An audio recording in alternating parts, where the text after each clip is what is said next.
ఎవరికి ఎరుకమ్మా ఏ రోజు చివరిదో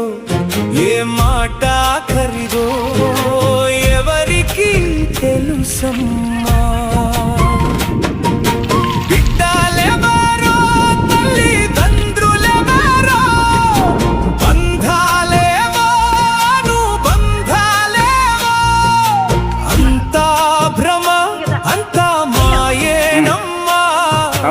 అంతా నటన